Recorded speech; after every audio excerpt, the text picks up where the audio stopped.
On ne peut pas se dire le content marketing, c'est simplement mettre un contenu en ligne et attendre que ça se passe.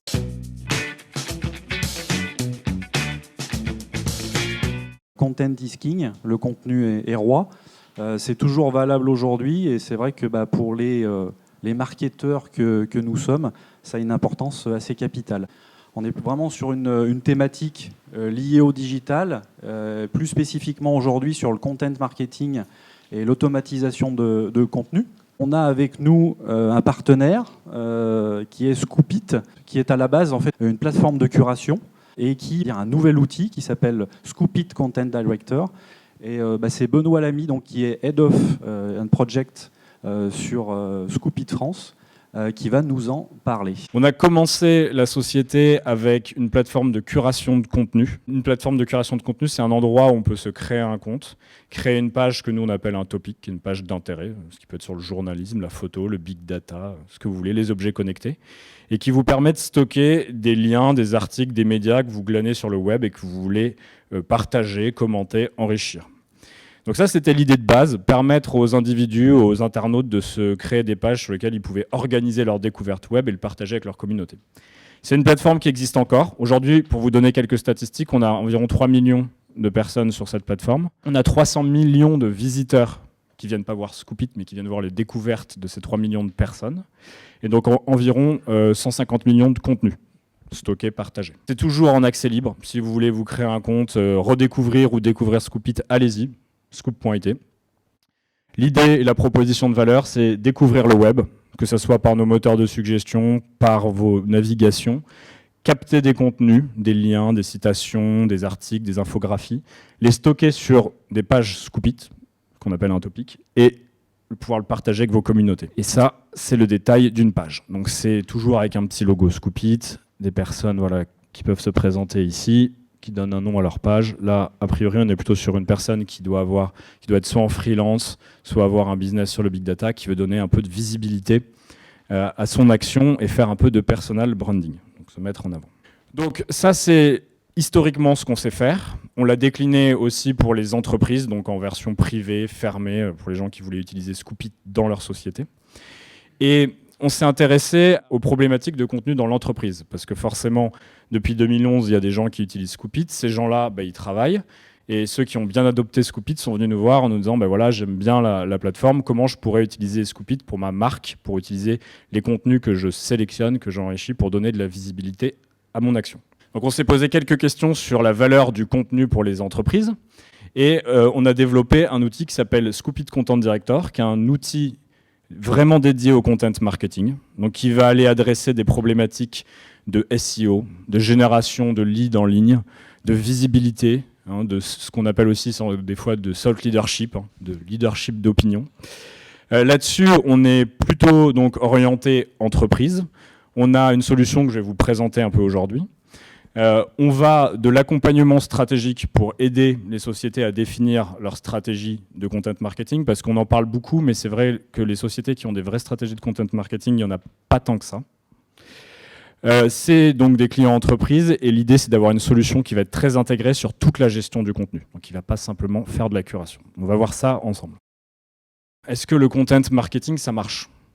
La réponse, c'est oui. L'idée, c'est de faire un petit parallèle entre le volume de contenu qu'on génère et les leads que la société va engranger via ce contenu. Donc, plus on génère du contenu, plus on a tendance à générer des leads, même si ce n'est pas si simple que ça sur le papier, mais ça fonctionne. Donc, plus de contenu, plus de leads.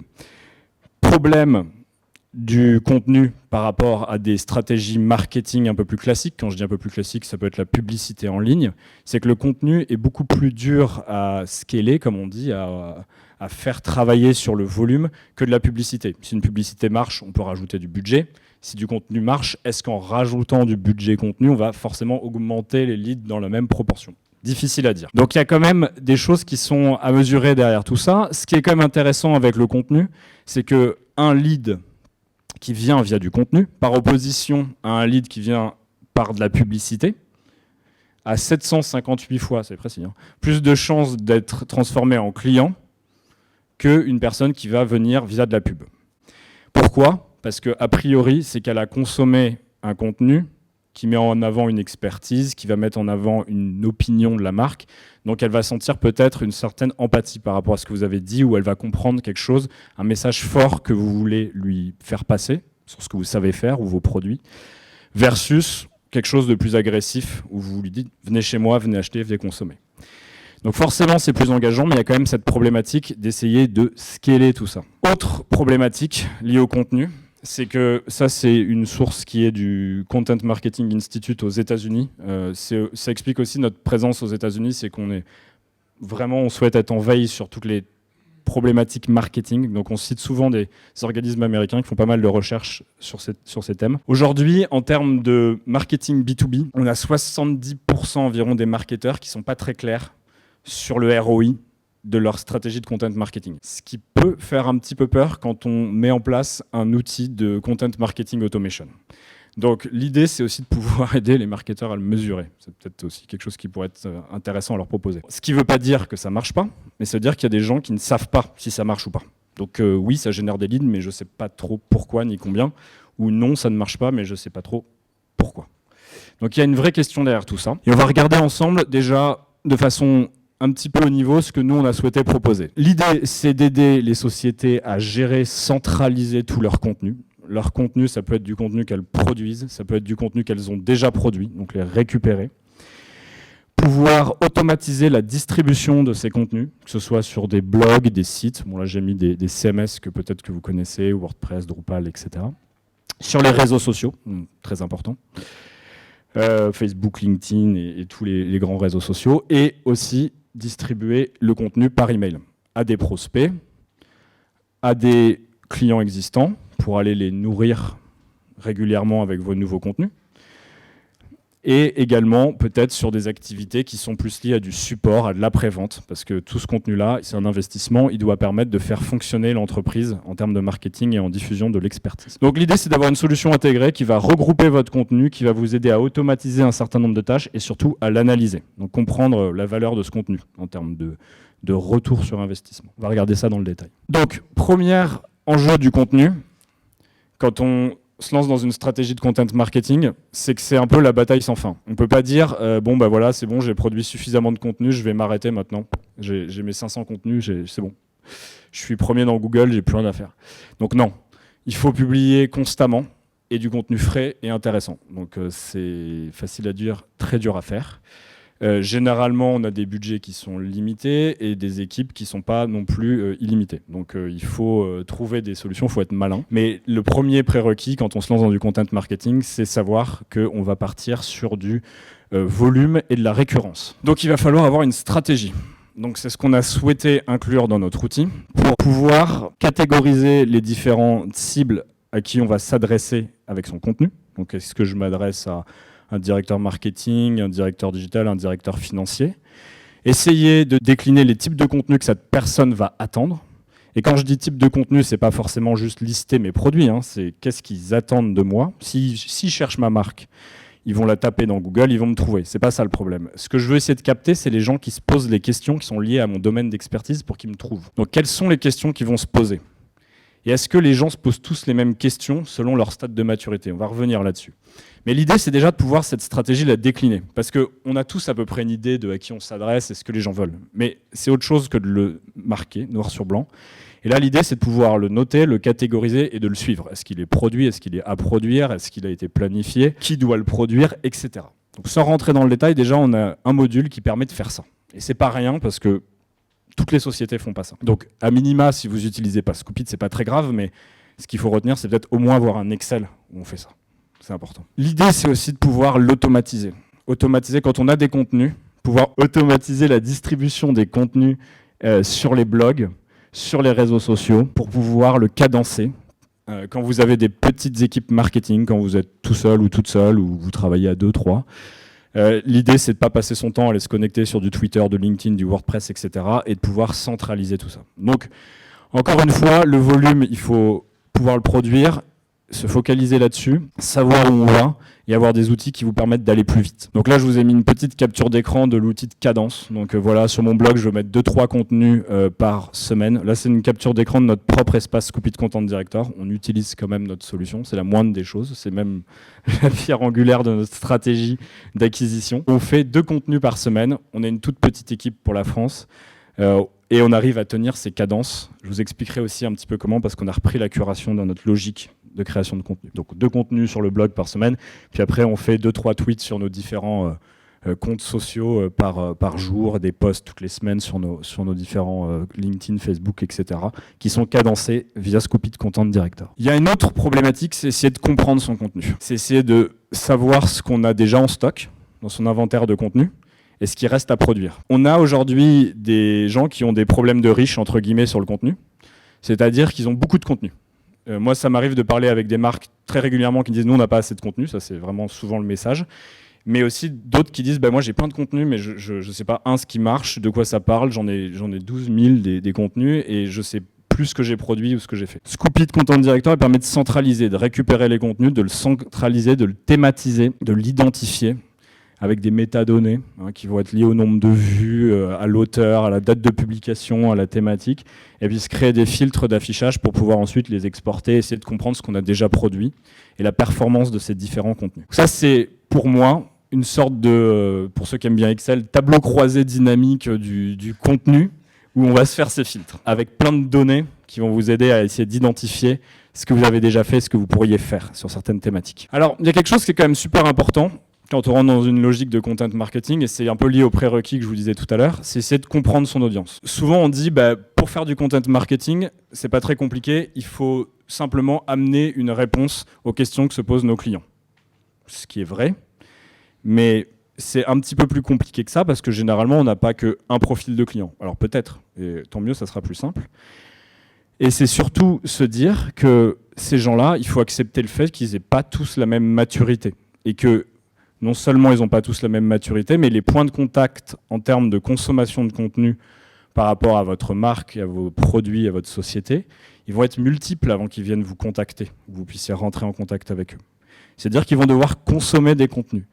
Donc si vous produisez des contenus, ce qu'on appelle top of the funnel, très haut niveau, on vient faire de la prise de renseignements sur vos produits, votre marque, mais que vous ne produisez pas les contenus qui permettent d'aller vers plus une décision peut-être pas d'achat, mais de prise de contact, ou en B2C, pourquoi pas d'achat, eh ben, vous allez rester un peu bloqué ici. Donc il ne faut pas négliger le fait que les gens vont se poser des questions de différents niveaux. Il va falloir produire les contenus qui vont aller en face de ces questions. On a repris la logique de moteur de recherche dans notre système. On va sur des recherches que vous pouvez sauvegarder, qui marchent dans toutes les langues, rechercher les contenus d'actualité autour de vos thématiques. On l'a un petit peu amélioré pour qu'elle soit un peu plus ergonomique et plus orientée marketing. Grosso modo, vous rentrez un mot-clé, là j'ai mis banque d'investissement, je vois des derniers contenus qui sont publiés là-dessus. Ça va me permettre de prendre le pouls et la tendance de ce qui est publié, de voir ce qui est le plus partagé. Vous voyez, après quand je passe la souris dessus, je peux voir par réseau social. Et ça va aussi me permettre d'aller relayer de l'actualité. On va regarder ça en détail, mais déjà l'idée c'est de comprendre ce que vos concurrents font, ce qui se dit sur le domaine, etc. Une fois qu'on a l'idée des contenus qu'on va produire, il faut aller donc répondre à ces questions qu'on aura identifiées. Plusieurs choix s'offrent à nous. On peut aller produire les contenus, c'est-à-dire que quand on a identifié une question que se pose notre persona à un tel niveau dans le chemin de conversion, on peut se dire, bon bah ok, je vais aller produire ce contenu de A à Z, ou je vais demander à mon agence de le produire, ou je vais travailler avec un freelance, un stagiaire, je vais le faire moi-même, etc. Donc Scoop It permet de gérer ça, c'est la moindre des choses, charger du contenu, se synchroniser peut-être avec les contenus que vous avez mis ailleurs, pour pouvoir les distribuer. Autre façon de faire, travailler en équipe. Bon, là c'est juste pour montrer l'aspect collaboratif de la solution. Tout le monde n'a pas toujours les mêmes droits de création et d'édition du contenu. Mais il y a quand même un enjeu derrière la création de contenu, c'est que ça coûte très cher. Je pense que là, je vous apprends rien. Chez Scoop It, on avait listé ça il y a assez longtemps, mais je pense que ça n'a pas trop bougé. C'est le coût de production des contenus par type de contenu. Donc on a un blog, infographie, vidéo, white paper, et le temps de production. C'est soit vous le payez, soit vous le faites. Si vous le faites, c'est du temps passé, donc c'est de l'argent. C'est assez clair. Donc un blog post, 1 à 3 jours. Alors ça prend pas que la rédaction, les recherches, la documentation, l'analyse, pondre le blog post, aller le mettre sur votre site ou votre WordPress ou Drupal, etc. Mais ça prend du temps. L'idée, c'est peut-être de faire ça c'est très bien, ça marche, c'est du bon contenu généralement, le contenu qu'on crée, enfin on essaie de faire du bon contenu. Mais l'idée, c'est aussi de pouvoir relayer du contenu. Donc faire de la curation de contenu, ce que Scoopit fait historiquement sur des pages Scoopit, mais de le faire sur votre site, sur votre blog, sur vos réseaux sociaux, sur votre newsletter, pour pouvoir accélérer la production de contenu, mais aussi crédibiliser votre ligne éditoriale avec du contenu tiers, du contenu d'actualité sur lequel vous pouvez rebondir. Vous n'êtes pas obligé de faire que de la curation, mais ça peut être un bon complément pour aller produire plus de contenu. Donc à partir d'un moteur de recherche comme je vous présente ici, l'idée c'est de pouvoir transformer, vous voyez j'ai cliqué sur un contenu, et je vais pouvoir l'éditer directement dans Scoopit pour aller faire un blog post de curation. Qu'est-ce que c'est qu'un blog post de curation?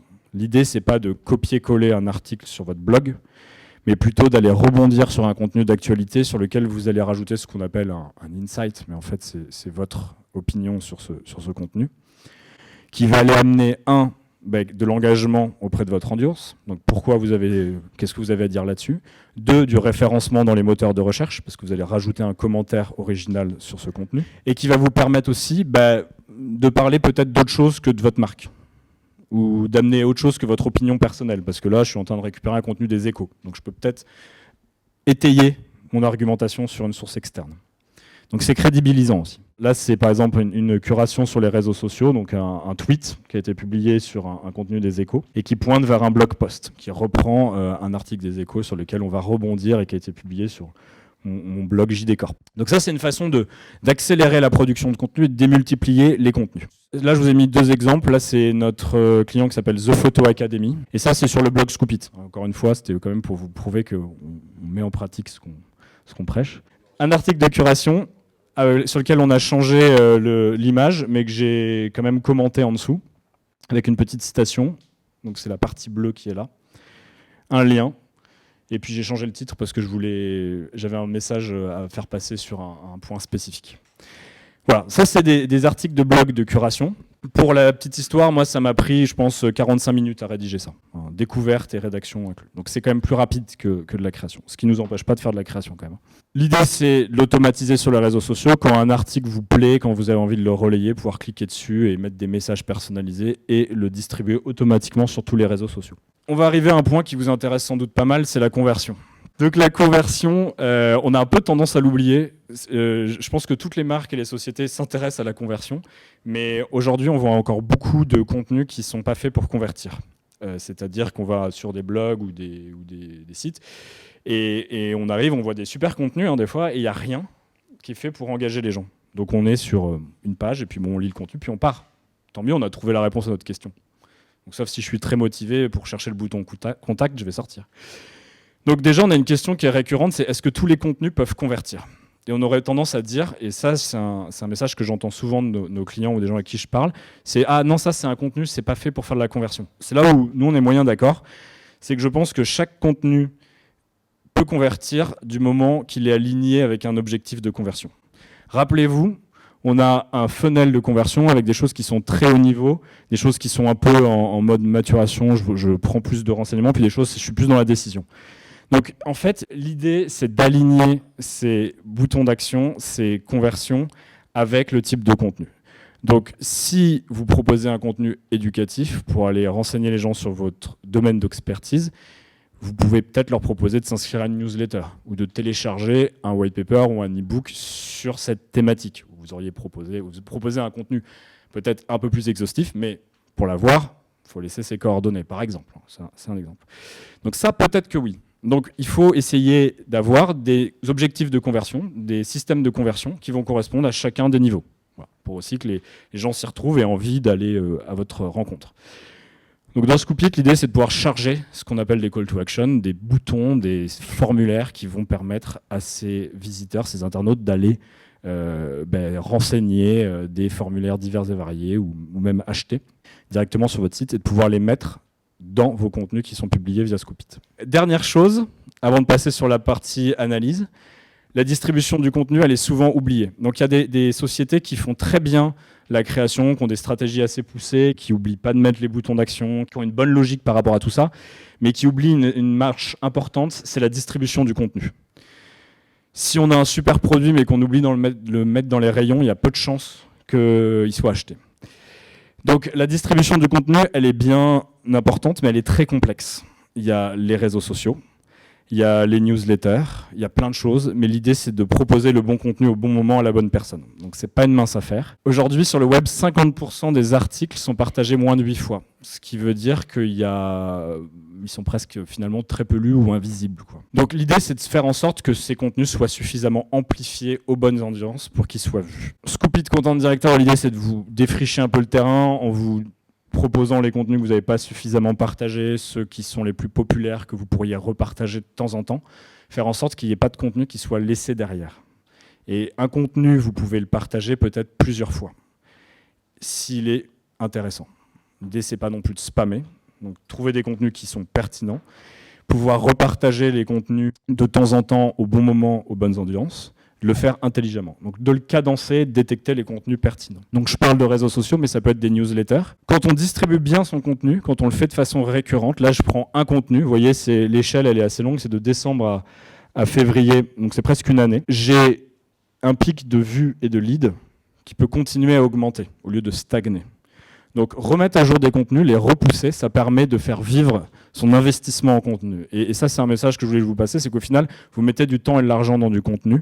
L'investissement, il doit continuer, c'est un actif, il doit continuer à travailler en ligne. Il ne faut pas l'oublier. C'est-à-dire qu'un contenu qu'on a mis par exemple sur son blog, un article de blog, on pourrait éventuellement le repartager de temps en temps. Alors, soit on le repartage avec un petit message social différent, mais si vous êtes dans une logique de content marketing, a priori, vous allez avoir de plus en plus de trafic.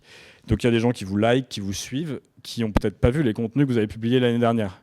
Si c'est pour annoncer que vous allez faire un événement dans une péniche, le 31 mars, ça n'a pas forcément d'intérêt. Mais si c'est pour expliquer pourquoi le big data c'est important, ça vaut peut-être le coup de le repartager, peut-être de le mettre à jour, mais vous pouvez le repartager. Il faut repartager, mais pas spammer. Il faut savoir trouver ce qui va intéresser les gens et le faire au bon moment. Ça peut être aussi par newsletter. Il n'y a pas que la partie sociale, donc nous on a inclus la partie module de newsletter pour créer les newsletters à partir de tous ces contenus, rajouter ces éditos, etc. Puis aller les charger dans du MailChimp ou des outils d'automation d'emailing. Mais l'idée c'est de comprendre le ROI du contenu et l'optimiser. Donc très rapidement, aujourd'hui, on a des stratégies, si on veut vraiment simplifier le ROI du contenu, on a de l'impact et du temps et du coût de production. Donc on va trouver des réussites à gros budget. Il y a là où on n'a pas du tout envie d'être. Énormément de temps, énormément d'argent et le flop. Bon, généralement, on est souvent là. Pas beaucoup de temps investi, pas beaucoup de retour. Là où on a envie d'être, c'est ici. Avoir l'impact maximal pour le temps et l'argent investi minimal. C'est pas évident, mais c'est aussi pour ça que automatiser, réfléchir à la stratégie, bien distribuer, avoir des bons contenus, c'est important parce que ça va permettre d'arriver à peu près par là. Je voulais juste rebondir sur ce que disait Benoît par rapport au ROI, qui est assez complexe à mesurer, mais pas tant que ça. En fait, c'est lié aussi à tout ce qui est campagne sociale média. Et il y a différents indicateurs clés qu'il faut prendre en compte pour pouvoir arriver à mesurer ce fameux ROI. Et comme disait Benoît, pour se retrouver ici, c'est qu'en amont, vous avez défini vos KPI, vos indicateurs clés.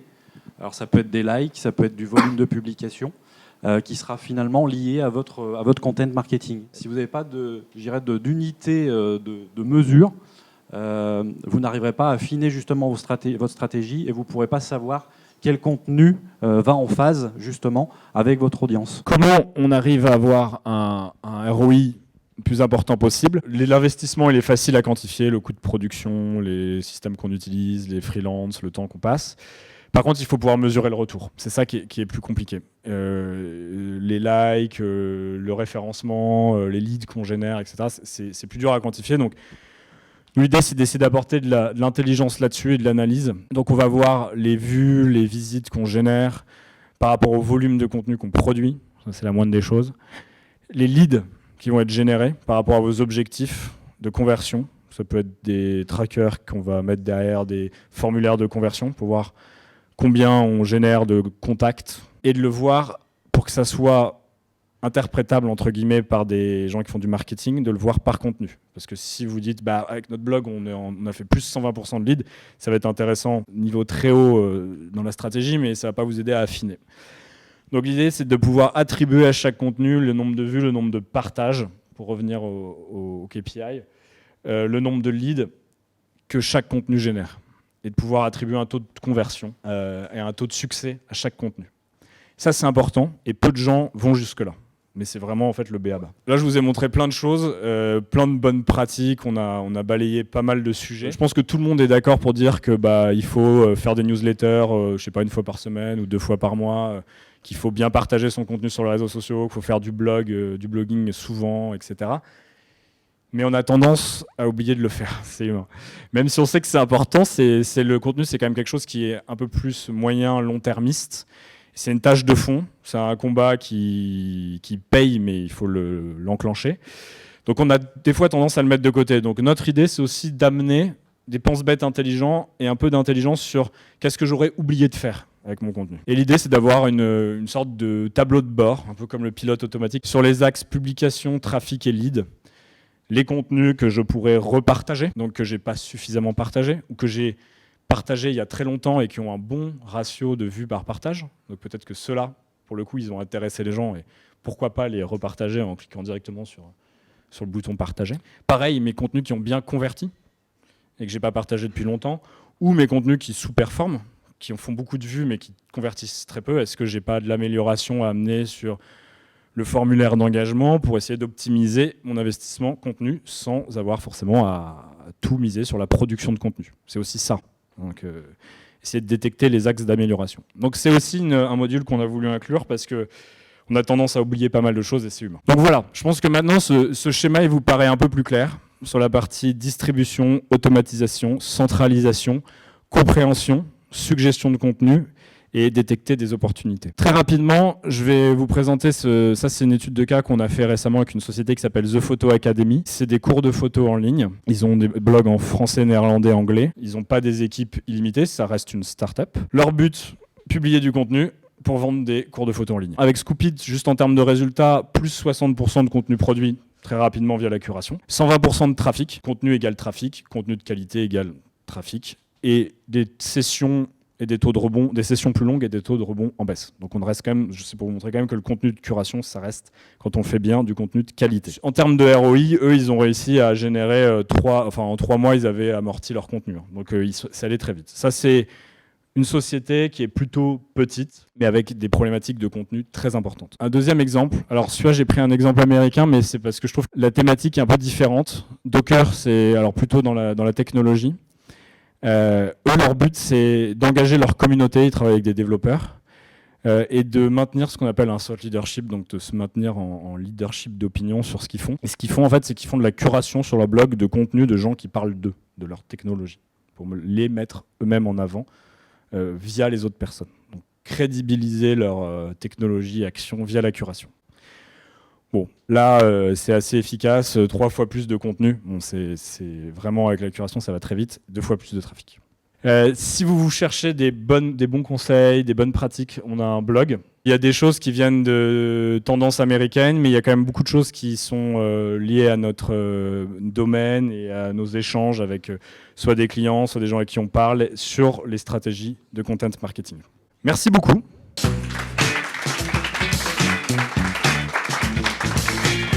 En général, sur la curation, il y a quelques bonnes pratiques pour éviter que ce soit du contenu dupliqué. Toujours mentionner la source. Citation courte, 1 à 5 lignes. L'insight, très important. Rajouter un petit laïus. Et là, c'est pas une science exacte, mais 250-300 mots. Avec le titre devient le H1, etc. Vous pouvez gérer votre petite optimisation. Si vous utilisez des modules complémentaires type Yoast, vous pouvez les faire tourner aussi derrière. Donc voilà, ça va marcher. Mais les bonnes pratiques vraiment très générales, c'est de rajouter quand même un petit insight, avoir une citation courte. Tout ça, c'est un peu cadré par Scoopit, sauf que l'insight, faut le rédiger. Globalement, nous, on fait 2 contenus par semaine. J'ai des articles de curation qui cartonnent, qui marchent beaucoup mieux que des articles de création qui ont pris beaucoup de temps à produire. J'ai des articles de création qui cartonnent, ils marchent beaucoup mieux que certains articles de curation. Quand vous êtes dans cette logique, il n'y a plus de distinguo réel.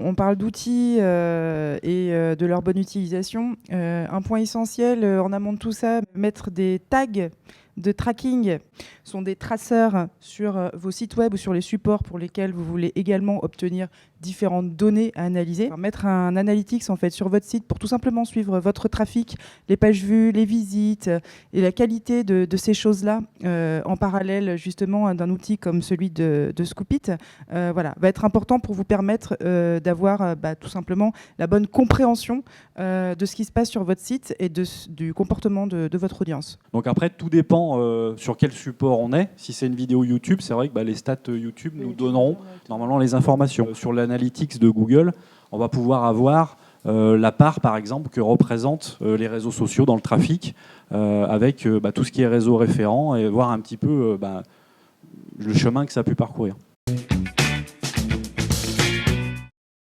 On a plusieurs façons de travailler. Il y a des sociétés qui ont des agences. En l'occurrence, nous. Par exemple, voilà. Soit il n'y en a pas et il n'y en a pas besoin parce qu'il y a un service en interne qui le fait. Soit on peut aussi aider sur cette partie-là. Après, quand il y a une agence, c'est mieux. Il y a un suivi qu'il y a une agence qui est différent. Nous, c'est plutôt une formation, accompagnement de démarrage pour aller le plus vite possible. Ceci étant dit, dans les licences, quoi qu'il arrive, il y a le support et la formation sur l'outil. Pour nous et pour nos clients, aujourd'hui, la curation de contenu représente à peu près 50% de notre temps.